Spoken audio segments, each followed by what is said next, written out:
Hey guys, this is Carlos Lamont Rice coming with a little short video, man. I just wanted to start off something where I kind of talked with the people that are in my community or follow me or whatever, or might be interested in what I'm doing. I've been a long time personal trainer now, and I've gotten many questions, and I thought maybe it'd be time to kind of answer them for those who don't get to come in and talk with me personally. The thing I'm touching on today is real short. I just want to get into kind of the idea of skipping breakfast. A lot of people tell you, hey, they've been telling you all your life. Breakfast is the most important meal of the day. Breakfast is the most important meal of the day. You gotta have it. If you don't eat in the morning, you're setting yourself up for failure. Big meal in the day, small meal in the evening. My belief is, my understanding of it is that is not the case.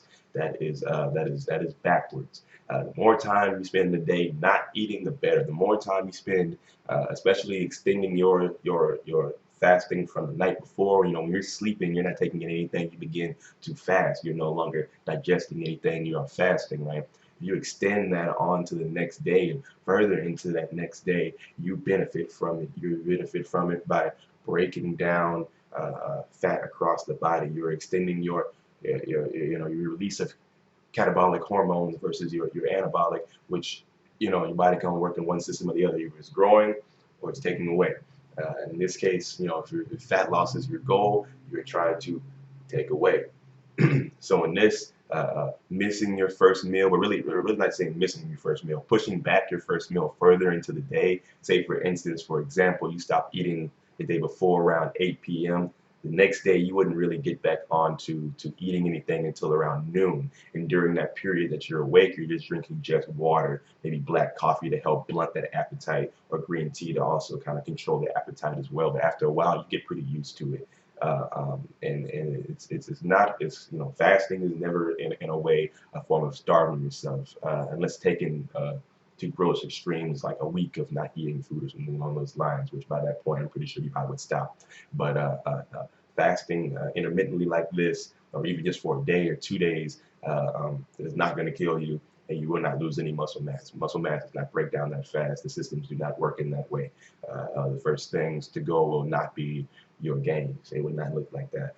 You will look somewhat flatter because you are no longer taking in carbohydrates on a consistent basis. So if anybody would ever really think that, it might be attributed to that. I'm not really sure, but it's not how things really work. You can miss a meal throughout the day, or push back a meal, I should say, not really miss one, but push back a meal every day, and it will not affect you negatively. It will actually give you a host of benefits, as far as, especially again, fat loss, which seems to be a lot of people that come to me. That's their big goal, is trying to get fat out of the way. And again, reason being, why it helps with that, extending the amount of time you spend not eating food to begin with. That's one thing. If calorie consumption, if gross calorie consumption is your problem, cutting back the amount of time you can spend eating will make that a lot easier. And it also reduces the amount of time you spend eating carbohydrates once again. And typically when you work in the parameters that I give my clientele, is not only do they not eat up until around noon, but those first 1 or 2 meals they consume will be pretty much all protein and vegetable based.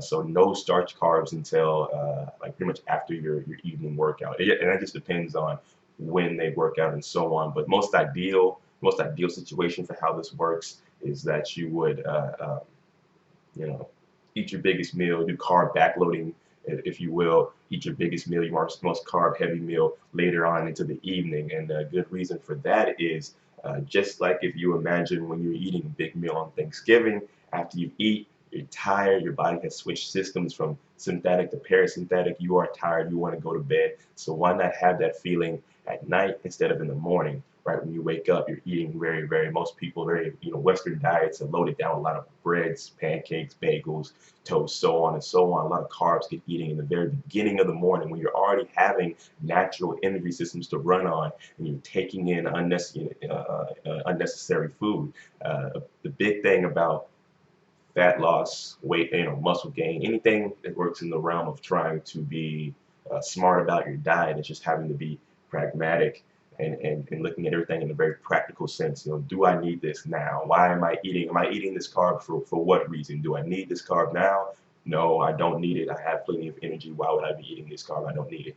I need X amount of protein to grow, so I just need to eat that amount of protein. That's why I'm eating this steak. That's why I'm eating these eggs, because I need this amount of protein, right? Do everything in a very practical sense. Everything you eat, everything you take in is going to be used for something, you know, with an end goal.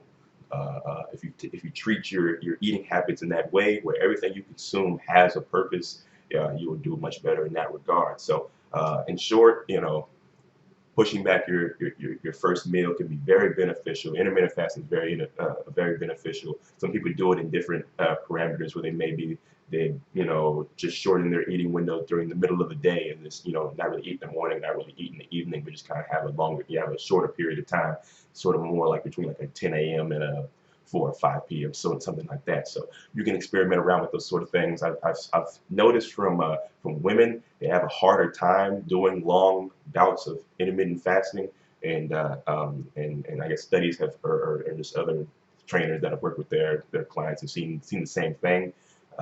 So just work gradually. Try to work your way up to 12-hour fasting periods or however far you can get.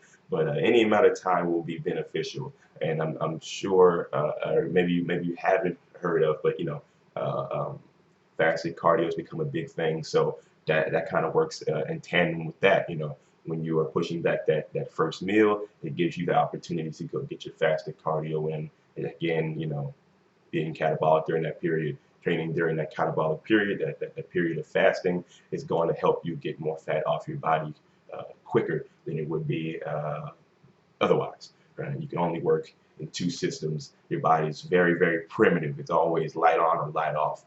So always try to think of your body in that way. It's either going to do one or the other. The big trick is trying to make it do both at the same time, and that is the conundrum, the paradox of fitness. It's just trying to do what nature says can't be done. That is what your bodybuilders do. That's what your physique competitors do, or trying to take on muscle and keep fat off at the same time, be anabolic and catabolic at the same time. So, and that kind of wraps up what I'm talking about today. I might be doing more of these in the future. I'll have to see kind of how I feel or what everybody else feels about it. But kind of cool to just kind of talk and get information out there and let people see kind of what my mind is like and kind of what my views are on things. So it was cool talking, and I hope to see people commenting and liking and sharing this video because hopefully I'll do a lot more.